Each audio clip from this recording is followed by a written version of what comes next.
Chedjile Massamba qui va essayer d'enrouler ce ballon repoussé. The Flying Eagles. Why Chedjile, very enterprising indeed. Qui a bien pu coûter cher car That's actually number 5 dans son dos il avait Ezekiel Bala lui aussi s'est marqué des buts. On revoit justement ce ballon relâché et là le petit Ezekiel Bala a bien failli mettre ce ballon pour décider faire le break pour le Nigeria.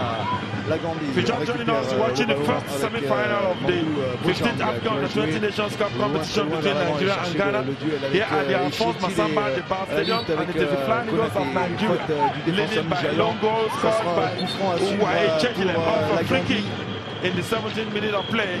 And that is what the situation is.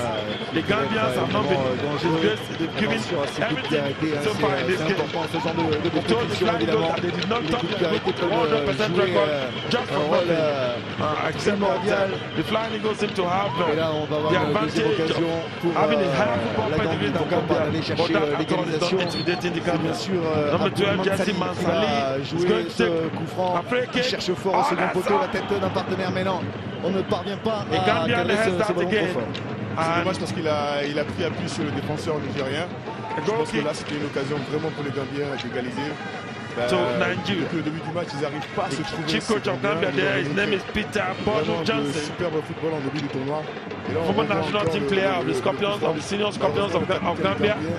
N'arrive pas à cadrer. Now made to handle the young Scorpions. Somebody says Scorpions old us. Either old or young. It's as dangerous as pour l'instant ils arrivent même à se présenter devant les buts de Moses Ocheji. A long pass comes from Mujo Iwale for the Flying Eagles trying to locate Joseph Bala. Joseph Bala has been shielded from that ball very intelligently. On les voit se retrouver en train d'écarter le jeu. Joseph Gomez sécurise ce ballon encore une fois. Le buteur nigérian Chedjile qui donne une faute sur Konaté. Solide Gaillard et Chedjile mais qui semble vraiment souffrir. L'identité de ce numéro 10 gambien, à savoir Pounding Congo DR from the Republic Democratic of Congo. Il fait les appels de tous les côtés et là on a vu de pris le meilleur sur son adversaire et il est obligé de commettre une faute. Je crois que les Gambiens sont petit à petit en train de développer un jeu offensif malgré qu'ils sont He was on duty at the opening match here between Côte d'Ivoire and j'espère bien. Host le scénario de cette rencontre, on veut évidemment voir du spectacle, voir des buts dans ce stade de Brazzaville où l'ambiance est bonne. Alors le coup franc et le drapeau immédiat qui se lève alors qu'il y a eu encore une fois un contact avec le gardien du Nigeria. Encore une fois ils étaient deux, notamment le capitaine Ken Malamine Djamé parti à la limite du hors-jeu pour essayer de tromper la vigilance de la défense du Nigeria. Donc le gardien nigérian qui va pouvoir dégager. Bonne prise d'élan. Ça part loin, très loin vers l'avant, mais attention, les défenseurs gambiens sont retrouvés sur le ballon avec le Nigeria bien sûr. Terwaz Ezenke qui va récupérer ce ballon, qui cherche un partenaire et on va revenir à faute signalée par l'arbitre ghanéen, M. Alex Côté. Donner un coup franc cette fois en faveur du Nigeria. La faute était sur Mandou Djanepa. Avec donc encore ce coup franc, c'est quasiment dans cette situation. On n'avait pas vu parce qu'on voulait une coupure d'électricité, mais c'est dans cette même situation que le but nigérian a été marqué. Attention ce ballon, cette fois c'est tiré en force et non, ça passera quelques centimètres au-dessus des buts gambiens. Pas de deuxième but donc pour Chedjile sur ce coup-là. Le premier a été tiré au ras du sol et dévié peut-être par un partenaire. En tout cas, il a été attribué au défenseur nigérian, mais ça permet surtout aux Flying Eagles de mener 1-0. Alors que Gambia's first taste of World Cup action was at the under-17 level in Peru in 2005. And that was after successfully hosting and winning the under-17 competition. La générosité de ces jeunes joueurs, Basile. Peut-être qu'effectivement, chez les moins de 20 ans, ça calcule moins que lors du coup de la Nation où les joueurs sont plus tactiques. Là, c'est vraiment l'engagement à 100% sur tous les ballons. to the Under 17 World Cup. Tournoi, les joueurs sont World Cup in less than 2 months from now. The qualifiers towards South Korea 2007 will commence in Togo. Nigeria is also there. Je pense aussi que la plupart des joueurs nigériens jouent dans les clubs européens, donc il y a une certaine expérience du haut niveau et le Nigeria dans les moments opportunity to transfer his theories in the classroom into the field of play, and that he has done wonderfully well. Voilà, donc so far. Qui pour l'instant l'a dit, effectivement comme vous disiez, qui arrive à tirer son épingle du jeu, en tout cas qui mène 1-0. Nigeria le plus dur a été fait en marquant l'unique but dans la compétition encaissé par la Gambie. C'est pas un mince exploit évidemment ce coup franc et la Gambie là, qui va devoir bien sûr remettre en cause et aller marquer ce but qui va permettre d'égaliser. Ça a failli arriver avec Ousmane Diallo, mais il faut poursuivre sur cette voie alors que le Nigeria va récupérer ce ballon vers l'avant. Encore un long centre dans la surface de réparation. Un joueur nigérian et au sol, il y a eu pas mal d'accrochages.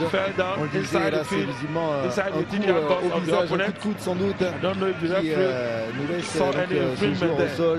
Alors monsieur va autoriser la civière à rentrer.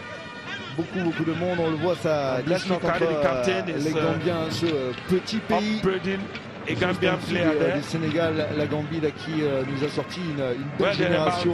On vous le disait en début de rencontre, ils ont été champions d'Afrique des moins de 17 ans et c'est logiquement qu'on retrouve cette équipe, cette génération 2 ans plus tard en demi-finale de ce championnat d'Afrique junior. En tout cas, donc 2 équipes qui ont d'ores et déjà, tout comme les autres demi-finalistes, bien décroché leur billet. Cet été pour la Coupe du Monde des moins de 20 ans, ça se déroule au Canada. Et là, les joueurs africains vont avoir le loisir d'affronter ce qui se fait de meilleur au monde, à savoir les jeunes brésiliens, les jeunes argentins notamment, les formations européennes également. Et on le sait dans ce genre de compétition, la fraîcheur. Alors que là, vous le voyez, il y a le carton rouge donné par monsieur Côté. On est pas content là du côté évidemment de Aladji Amadou Ngou qui prend un carton rouge. Il va falloir nous retrouver les images car c'était sans doute un coup de coude. Évidemment volontaire à entrer la surface de réparation et monsieur Côté, l'arbitre ghanéen, n'a pas hésité à sortir le rouge direct. Alors qu'on n'avait pas bien vu évidemment cette action. Voilà les affaires de la Gambie là, qui se compliquent sacrément. Ils sont menés 1-0. Ils sont maintenant réduits à 10 face à 11 Nigérians qui vont vraiment maintenant croire en leur chance. Ça va être plutôt difficile pour les Gambiens s'ils jouent à 10 parce que là les Nigériens sont au-dessus, ça va vraiment être très dur pour eux. Pouvoir faire développer leur jeu comme il le veut. Cela dit, we say that it is not where the ball is that matters at the time an offense is committed. Face au Nigeria, ça va être un peu difficile. A red card offense was committed inside the 10-yard box. Menés d'un but, les Gambiens. Donc c'est vraiment à l'exploit qu'ils sont condamnés s'ils veulent se retrouver évidemment en finale face soit au Congo ou à la Zambie qui jouera évidemment ce soir à Pointe-Noire la deuxième demi-finale. Pour donc décrocher également le billet pour la finale. On voit évidemment qu'on essaie de temporiser. Ça c'est un geste d'expérience de la part du capitaine Ken Diamé qui précise ses partenaires de ne pas se précipiter, il ne faut pas se jeter vers l'attaque, se découvrir en question de deuxième but qui est vraiment très mal et qui serait des espoirs de la Gambie. Il faut être patient, être sûr qu'en jouant par les côtés, c'est déjà passé dans cette rencontre. Donc pourquoi pas revenir encore inquiéter le gardien Ocheji du Nigeria. Le Nigeria qui va récupérer le ballon avec cette touche pour Etietile the rule we are trying to explain, but it is one goal to Nigeria and none to the Scorpions qui a commis cette faute. Gambians et donc l'arbitre accorde un nouveau coup en faveur seriously compromised by that red card given to Ngum. Une solution vers l'avant. Ngum Alagi Amadou, right full back for Gambia, and I'm sure this is going to affect puisque c'est en fait the Gambians. Mansali qui était resté en position de hors-jeu mais qui revenait, alors qu'à mon avis celui qui partait face au but, lui n'était pas en position de hors-jeu. With a lot of confidence, playing against an African powerhouse like Nigeria. C'est leur choix. Now this is the flying goal, so we're changing them, picks up a short pass.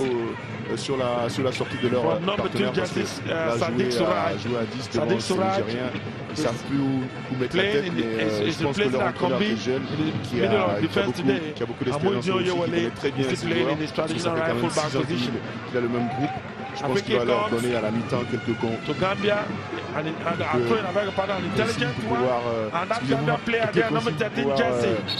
Marquer ce but qui va leur permettre de faire bouter encore les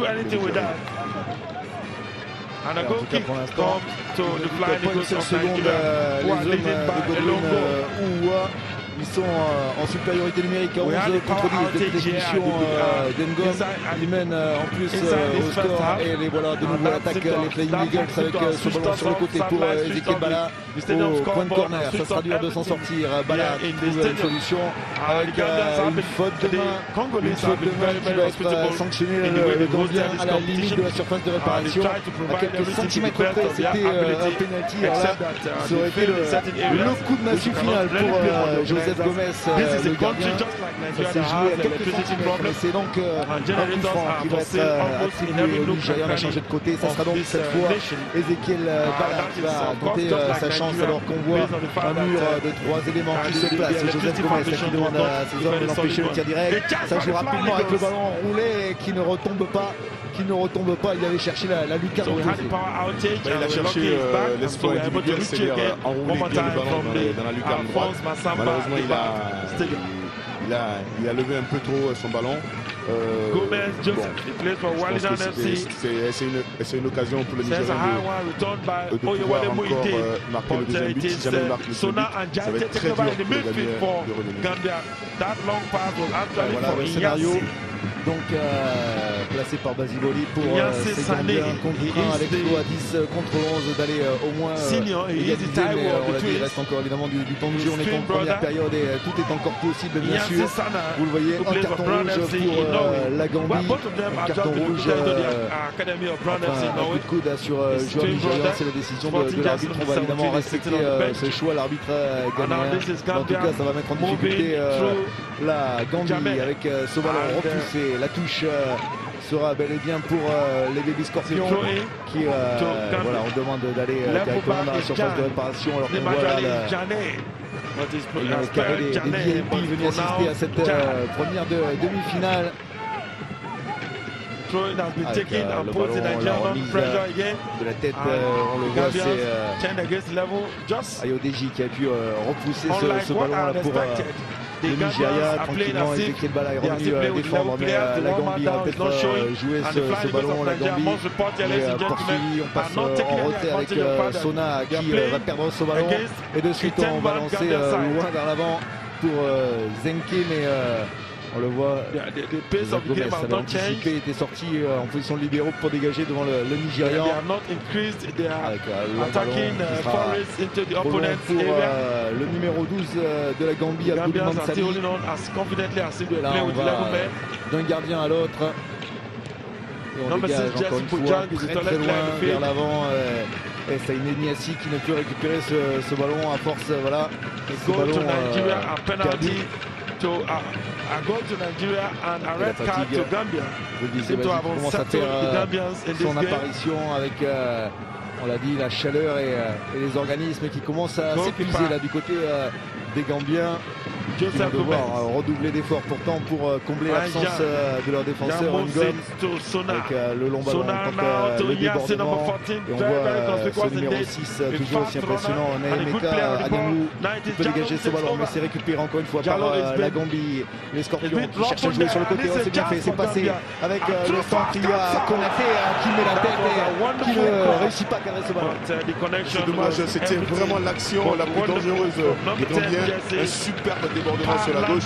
Malheureusement, il n'arrive pas à cadrer la balle. Il est en position, il est à 6 mètres des buts et il frappe le ballon comme un sourd. Il n'arrive pas vraiment à se concentrer et cadrer bien son ballon. Il aurait pu égaliser Palanding Konaté, le numéro 10 de la Gambie, pour relancer le scénario de la rencontre et nous offrir évidemment du suspense. En tout cas, pour l'instant, belle rencontre de football qu'on vit sur la pelouse de Brazzaville entre deux équipes équipes là qui se livrent, deux équipes qui veulent aller jouer vers l'avant. Regardez ce que fait Terwaz Ezenke qui a perdu ce ballon en route et les Gambiens de suite on repart avec encore une fois les longs ballons. Un peu trop de précipitation, c'est dommage, c'est dommage. Ils ont des qualités techniques, les Gambiens. Ils devraient essayer de jouer un peu plus dans les pieds plutôt que de multiplier ces longs ballons qui ne donnent rien. Le ballon rentré, c'est un dégagement difficile pour José Gomez qui du coup dégage en touche. C'est pas un cadeau là, fait par son partenaire, le numéro 15, Tijan Jaité de la Gambie. Started attending the FIFA Under-20 World Cup from the 1983 edition in Mexico. Ce ballon, ça sera trop fort et donc la Gambie a quelques secondes maintenant de la pause.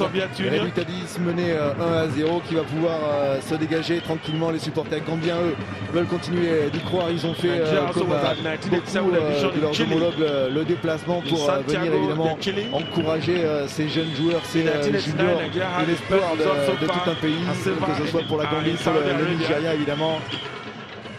Mais un seul pays sera qualifié pour la finale avec ce bon mouvement. C'est bien fait une nouvelle fois. Niassia qui parvient à centrer. Attention à Uchege qui se bat. Il a été touché en l'air, le gardien dans la zone des 5 mètres 50. C'est donc logiquement une faute sanctionnée par monsieur côté bien arbitré.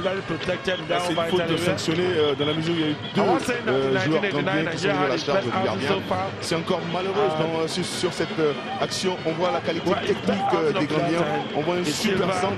Et malheureusement, ils n'arrivent pas à concrétiser dans les dernières touches des Gambiens.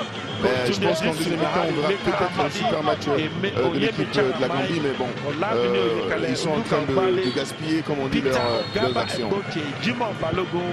Et une nouvelle fois pour la Gambie, c'était ce numéro 14 là, dont on nous parle depuis le début, à savoir Saineni Assi, qui encore une fois était passé là-bas sur ce côté gauche de l'attaque gambienne. Il y avait quelque chose à faire, donc voilà, c'est évidemment la pause sur cette pelouse de Brazzaville sur ce score de 1-0 en faveur du Nigeria, but inscrit à la 18e minute par Uwa Eche Gilo. Et donc, on l'a dit, Nigeria qui mène 1-0 en supériorité numérique à 11 contre 10. Il va falloir évidemment réaliser véritablement un exploit du côté de la Gambie pour réussir à égaliser et espérer au long de la deuxième mi-temps réussir à aller inquiéter cette équipe nigériane pour égaliser et donc décrocher une place pour la finale. Superbe but marqué par le Nigeria de cette première demi-finale du championnat d'Afrique des Nations juniors depuis la pelouse de Brazzaville. Tout va bien pour les Flying Eagles du Nigeria puisqu'ils mènent 1-0 et que face à eux la Gambie est réduite à seulement 10 éléments sur la pelouse. Voilà qui nous promet une palpitante deuxième mi-temps, encore 45 minutes et la Gambie qui va devoir ce soir et bien là tout donner, faire véritablement un exploit s'ils arrivent à se qualifier pour la finale. La grande révélation de ce tournoi va mettre le tout pour pouvoir gagner ce match, surtout qu'elle joue à 10. Je pense que les Gambiens feraient mieux de jouer dans les pieds, c'est leur point fort. Et là, ils commencent à développer. C'est dommage parce que encore tout de suite une occasion. Je vous ai dit en fin de deuxième mi-temps que l'entraîneur gambien était l'entraîneur à Arsène Wenger. C'est un entraîneur qui fait tout sur les ordinateurs, vraiment un entraîneur de la nouvelle vague. Je pense qu'il a dû motiver ses joueurs et je pense qu'on a vu l'entame de cette deuxième mi-temps. Ils vont essayer de se surpasser et égaliser, peut-être bien gagner ce match. Ouais, c'est ça le scénario de cette deuxième période. Pour l'instant, avec le Nigeria et ses ballons aériens, encore une fois, retombés. On retrouve le capitaine Blessing Okardi, capitaine de cette équipe de Flying Eagles avec devant son attaquant Zenke qui remet derrière lui. Zenke, on va le retrouver, qui cherche à passer en dribble. Ça ne réussit pas, mais le contre est favorable. Et là. C'est le numéro 9, à savoir Ozopo Nduka, qui a été pris au piège du hors-joueur qu'on revoit enfin bien ce but inscrit donc par le Nigeria en première période grâce donc on l'a dit au défenseur Uwa Echejile qui va faire un véritable sprint là pour venir saluer Godwin ou son coach et le remercier de sa confiance. En tout cas, voilà un but important peut-être pour les Flying Eagles, alors que la Gambie, on va essayer avec ce long ballon encore. Il y a une solution forcément en retrait, mais Niassi a été victime d'une faute. On l'a dit, Saïd Niassi, l'un des joueurs préférentiels de la Gambie dans son couloir gauche, il est tout simplement intenable. Alors qu'on voit le visage inquiet de Godwin et qu'on revoit une nouvelle fois ce but sur lequel Joseph Gomez n'est pas impérial. Il n'est pas impérial parce qu'en plus il y a eu un rebond sur le but. Mais bon, il n'est pas impérial parce qu'il va anticiper trop vite sur la droite. Il fait un peu cela dit, les Gambiens doivent jouer en tout cas avec leur qualité, c'est-à-dire jouer dans les pieds, ne pas faire comme en fin de première mi-temps, balancer de tous les côtés, tomber dans le jeu des Nigériens. Je pense que là, vu l'entame de cette rencontre, de cette deuxième mi-temps, ils sont partis pour faire un super match. Avec cette tentative et ce coup franc tiré, vous l'avez vu, au premier poteau, c'était bien travaillé heureusement pour le Nigeria. Il était vigilant pour repousser ce ballon qui prenait bien la direction des filets. On le voit toujours, le Nigeria qui résiste. On revoit cette occasion donc sur ce coup de pied arrêté et qu'on a bien cru, on avait cru que la Gambie allait réussir à égaliser sur ce coup de patte astucieux de Konaté Palanging là-bas sur le côté. Joseph Gomez va pouvoir dégager toujours la Gambie, toujours ces longs ballons avec Niassi qui vient pousser, mais le gardien du Nigeria qui s'impose tranquillement pour relancer ce ballon à la main devant lui avec Ozopo qui joue avec son capitaine Okardi. On joue en triangle tranquillement, on joue avec Oyewole du côté du Nigeria, ballon vers l'avant, repoussé par les Gambiens. Sona de la tête qui remet le ballon à Ibrahima Sona. Et encore une fois, on va retrouver Mansali qui cherche à déborder et qui va obtenir un bon corner. Alors les coups de pied arrêtés, voilà peut-être une opportunité pour la Gambie de revenir à égalité lorsqu'on est évidemment réduit à 10 contre 11. Et bien il faut savoir profiter de ces coups de pied arrêtés, de ces corners pour inquiéter l'équipe adverse, en profiter pour égaliser. Ça relancerait complètement le scénario de cette rencontre. Allez, on va suivre ce corner tiré au premier poteau et repoussé par le défenseur nigérian. À la retombée, ça se bat, mais ce sont les Flying Eagles qui vont parvenir à rejeter ce ballon. Il n'y a pas de position hors jeu, là, Zenke qui va entrer à la surface de réparation et le tacle derrière. Quel geste défensif là de la part de Konaté revenu pour arrêter cette offensive. Il a fait un superbe tacle glissé. Il était en retard au départ. Il est revenu sur 15 mètres faire un tacle.